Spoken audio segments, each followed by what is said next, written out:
A reading from the Gospel of Matthew.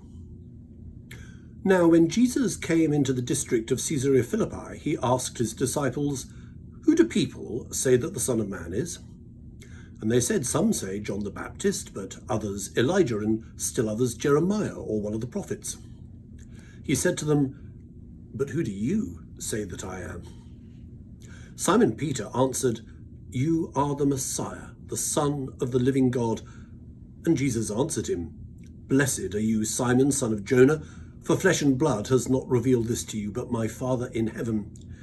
And I tell you, you are Peter, and on this rock I will build my church, and the gates of Hades will not prevail against it. I will give you the keys of the kingdom of heaven, and whatever you bind on earth will be bound in heaven, and whatever you loose on earth will be loosed in heaven." A reminder, one perhaps we shouldn't need, but a reminder that God knows us better than we know ourselves. On this great feast of the two pillars of the church, Peter and Paul, we are reminded how God knew them both better than they knew themselves. And whether you hear the story of Peter, which, because it's our practice to read a reading from the Gospels, it's his story we get to hear today, or whether we hear the equally wonderful and important story about Paul, which would be read if we were having a full service in church, both of those stories show us iconically how much better God knows us than we know ourselves. Simon, son of Jonah, at least that's who you think you are. That's even who your dad thinks you are. I know you better, and I know what you are really and truly capable of. And you're going to be Rocky. You're going to be Pete.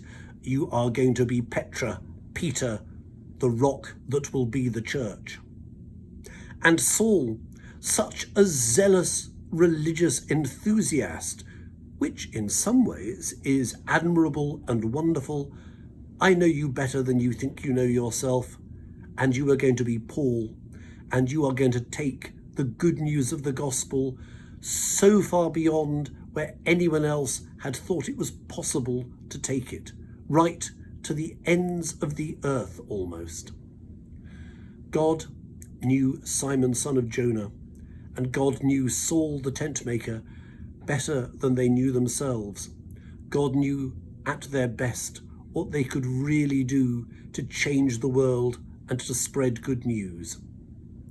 Let's turn our minds to God and try and wake up to what God knows about the best of us, and let's see what we can do to spread that good news.